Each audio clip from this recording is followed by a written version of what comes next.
ध्यान के दौरान साधकों के साथ होने वाले ऐसे कई अनुभव हैं जिनसे साधक डर जाते। ये अनुभव बहुत डरावने होते हैं, जिसके कारण साधक जान ही नहीं पाता कि उसका ध्यान सध रहा है या नहीं, और वह बीच में ही ध्यान छोड़ देता है। दोस्तों, यही स्थिति प्रत्येक साधक के लिए बड़ी दुखदाई है। हर साधक ध्यान में अनुभव चाहता है, ध्यान की कठिन साधना करता है, परंतु जब उसे वास्तविक अनुभव होते हैं तब वह डर कर ध्यान छोड़ देता है, जिससे उसकी उठी हुई चेतना वापस नीचे गिर जाती है। दोस्तों, यदि आप ध्यान दें तो आप पाएंगे कि जितनी जल्दी आपके इस स्थूल शरीर में चेतना ऊर्ध्वाधर गमन करती है, उतनी ही जल्दी यह चेतना नीचे की ओर गिरने भी लगती है। यह समस्त ब्रह्मांड और इस ब्रह्मांड में उपस्थित समस्त चीजें हमें प्रभावित करती है। हम जब ध्यान की अवस्थाओं में विचरण करते हैं तब हमें कई सूक्ष्म अनुभव होते हैं। ये अनुभव डरावने भी हो सकते हैं, और यदि आप इन अनुभवों से डर गए तो यह आपके लिए बहुत घातक हो सकती है। तो आज की वीडियो में हम ऐसे ही 5 अनुभवों के बारे में बात करेंगे जो साधकों के साथ ध्यान के दौरान होते हैं। यदि आपके साथ भी ये अनुभव हुए हैं तो आप बड़े ही किस्मत वाले हैं। ऐसे अनुभवों का अर्थ होता है कि आप ध्यान मार्ग में प्रगति कर रहे हैं और ध्यान आपको फलित हो रहा है। तो आइए इन अनुभवों के बारे में जानते हैं। ध्यान के दौरान होने वाला पहला अनुभव कि आपके मस्तिष्क यानी थर्ड आई, तीसरी आंख पर वाइब्रेशन होती है, कुछ हलचल होती है। साधकों को ऐसा भी महसूस होता है कि उनके सहस्त्रार चक्र पर कोई चींटी रेंग रही है। इस साधकों की ऐसी स्थिति भी हो जाती है कि उनकी आज्ञा चक्र पर इतना खिंचाव पैदा हो जाता है कि वे उसे बर्दाश्त नहीं कर पाते, सहज नहीं रह पाते। यह स्थिति उनके लिए बहुत ज्यादा पीड़ादायक होती है। यदि ऐसा हो रहा है तो इससे आपको घबराना नहीं है। ऐसा इसलिए हो रहा है क्योंकि आपकी ऊर्जा शक्ति जागृत हो रही है। इसे ऐसे समझ सकते हैं कि हमारे इस स्थूल शरीर में बहुत सारी ऊर्जाएं विद्यमान हैं। जिस प्रकार इस ब्रह्मांड में सब कुछ मौजूद है, ऐसे ही हमारा यह स्थूल शरीर ब्रह्मांड का प्रतीक है। जो भी हलचल इस ब्रह्मांड में होती है, उन सब का प्रभाव हमारे स्थूल शरीर पर भी पड़ता है, जिससे न केवल हमारा यह शरीर प्रभावित होता है, बल्कि हमारा मन, मस्तिष्क और हमारी यह समस्त काया प्रभावित होती है। इस ब्रह्मांड में मौजूद वो सभी शक्तियां जब हमारे इस स्थूल शरीर में उपस्थित ब्रह्मांडीय शक्तियों से एकाकार होती है, तब हम घबरा जाते हैं, डर जाते हैं, क्योंकि हमें यह ज्ञान नहीं है जो शक्तियां इस ब्रह्मांड में उपस्थित हैं, वे सभी शक्तियां हमारे स्थूल शरीर में भी उपस्थित हैं। और जब यह ब्रह्मांड की शक्ति हमारे इस स्थूल शरीर में उपस्थित ब्रह्मांड की शक्ति से एकाकार होती है, तब हमारे शरीर की ये 72,000 नाड़ियां एक्टिव हो जाती है। इन 72,000 नाड़ियों में वाइब्रेशन स्पंदन होने लगता है, जिसके कारण इस स्थूल शरीर में उपस्थित 3 मुख्य नाड़ियां ईडा, पिंगला और सुषुम्ना सक्रिय हो जाती है।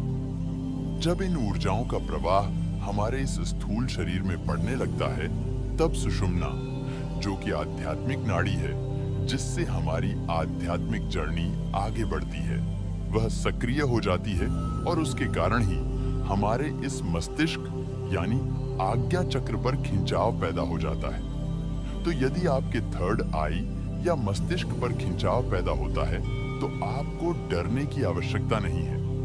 बहुत ज्यादा खिंचाव हो रहा है तो आप प्रातः उठकर थोड़ा प्राणायाम कर लें और थोड़ा भ्रमण कर लें, जिससे आपकी मानसिक स्थिति सामान्य हो जाएगी। लेकिन डर कर आपको ध्यान बीच में नहीं छोड़ना है। साधकों को होने वाला दूसरा अनुभव कि उन्हें ध्यान की अवस्था में बैठकर नाक सुनाई देता है, या घंटे की ध्वनि भी हो सकती है, शंख की ध्वनि भी हो सकती है, और कुछ लोगों को बांसुरी की ध्वनि भी सुनाई देती है, कुछ को डमरू की ध्वनि सुनाई देती है। यह डिपेंड करता है कि आपके आराध्य क्या है। यदि आप भगवान शिव को आराध्य मानते हैं तब आपको डमरू की ध्वनि सुनाई देती है। कुछ लोग श्री कृष्ण को आराध्य मानते हैं, इसीलिए उनके मन में यह स्थिति पैदा होती है कि उनको बांसुरी की आवाज सुनाई देती है। अब ऐसा क्यों होता है? ऐसा होने का कारण है कि जब व्यक्ति साधना की उच्च अवस्था में पहुंचने लगता है, यानी ध्यान की गहराइयों में गोते लगाने लगता है, तब उसके कान की सुनने की क्षमता विस्तृत हो जाती है, बढ़ जाती है। उसके कान में खिंचाव पैदा हो जाता है, जिससे वह अदृश्य ध्वनियों को भी बड़ी आसानी से सुन सकता है। यदि आप ध्यान से सुनेंगे तो आपके इस स्थूल शरीर में अनगिनत ध्वनियां विद्यमान हैं, जिस प्रकार ब्रह्मांड में नौद की ध्वनि विचरण करती है। ऐसा साइंटिफिकली प्रूफ भी हो चुका है। नासा ने भी इस बात को प्रूफ किया है कि ब्रह्मांड की ध्वनि कुछ ओम की ध्वनि जैसी है। ऐसी ही ध्वनियां हमारे इस स्थूल शरीर में भी विचरण करती है और ये ध्वनियां अदृश्य होती है। हम लोग मोह माया के कारण इन ध्वनियों को नहीं सुन पाते, क्योंकि कभी हम खाली बैठते ही नहीं। हम माया कमाने में व्यस्त हो जाते हैं, जिसके कारण हम अपने शरीर की ध्वनि को नहीं सुन पाते। और जब हम ध्यान की अवस्थाओं में बैठते हैं, ध्यान सधता है, तब इस प्रकार की दुनिया हमें सुनाई देने लगती है। तो यदि आपको ऐसी ध्वनि सुनाई दे रही है, तो आप ईश्वर की कृपा पात्र हैं। तीसरा अनुभव ये होता है कि जब साधक रात्रि में सोता है, तो उसको अजीब अजीब से डरावने सपने आते हैं। कभी कभी उसे ऐसा महसूस होता है जैसे उसके सामने कोई खड़ा है, उसके पीठ पीछे कोई खड़ा है। ऐसी अवस्थाओं में आपको डरने की आवश्यकता नहीं, क्योंकि जो कुछ हो रहा है वह सही हो रहा है। ध्यान साधनाओं को करने के बाद आपने अपने आप को इतना शुद्ध कर लिया है कि इस ब्रह्मांड में उपस्थित तमाम सूक्ष्म शरीर आपसे संबंध स्थापित करना चाहते हैं। संबंध स्थापित करने का अर्थ है कि वे भी मोक्ष को प्राप्त करना चाहते हैं, और उन सूक्ष्म शरीर में उपस्थित आत्माओं को ऐसा लगता है जैसे कि यह शरीर है जो उन्हें मुक्ति दिला सकता है, भव सागर से पार ले जा सकता है। इसलिए आपने देखा होगा कि अच्छे व्यक्तियों से हर कोई संबंध रखना चाहता है, तो ये आत्माएं भी आपसे संबंध रखना चाहती है, आपके साथ इस भवसागर से पार होना चाहती है, मुक्ति पाना चाहती हैं, तो आपको डरने की आवश्यकता नहीं है। अब बहुत से ऐसे लोग कहेंगे कि जो लोग ध्यान साधना नहीं करते, उनको ऐसे अनुभव क्यों नहीं होते? उनको अनुभव इसलिए नहीं होते क्योंकि वो अपना जीवन सौर में जी रहे हैं। उनको कुछ भी पता नहीं चल रहा है, और कोई बुरे लोगों से क्यों ही संबंध बनाना चाहेगा।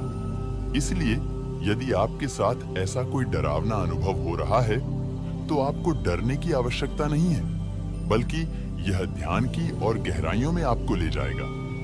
चौथा अनुभव है अपने इष्ट के दर्शन। बहुत से ऐसे साधक हैं जिनको ध्यान के दौरान उनके इष्ट भगवान के दर्शन होते हैं। अब यदि आपके साथ ऐसा हो रहा है कि आप सोते हुए अपने इष्ट भगवान के दर्शन कर रहे हैं या ध्यान की अवस्था में दर्शन कर रहे हैं, तो यहाँ आपके लिए बहुत अच्छा संकेत है।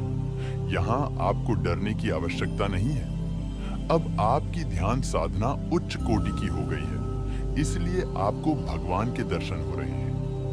अब यदि ऐसा अनुभव आपको हो रहा है, तो आप डरिए मत, बल्कि अपनी साधना को कंटिन्यू करिए, आगे बढ़िए।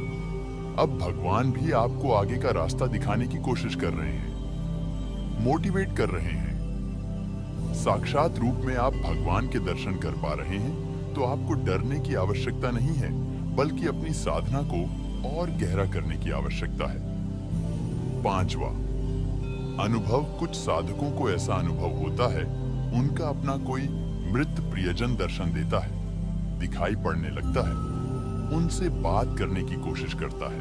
तो ऐसी अवस्था में आपको डरने की आवश्यकता नहीं है। अब ऐसा इसलिए होता है क्योंकि हमारे पितृ या पूर्वज हमसे मिलना चाहते हैं, बात करना चाहते हैं। वैसे भी शास्त्रों में पितृ को भगवान की उपाधि दी गई है। ये पितृ भगवान के समान है, जो हमारा समय समय पर मार्गदर्शन करते हैं। यदि आपने कभी भागवत कथा सुनी हो, तो आपने सुना होगा कि यदि कोई व्यक्ति भगवान का भक्त हो जाता है, गहरी ध्यान साधना करता है, तब वह अपने पुराने 7 पीढ़ियों के दुखों को तार देता है, उनको आगे ले जाता है। ध्यान साधना के साथ वह न केवल अपना मोक्ष प्राप्त करता है, बल्कि अपनी प्रियजनों और पितरों को भी मोक्ष के द्वार तक ले जाता है। इसलिए ध्यान की इस अवस्था में आपको आपके प्रियजन और पितृ भी दिखाई दे सकते हैं, तो आपको डरने की आवश्यकता नहीं है।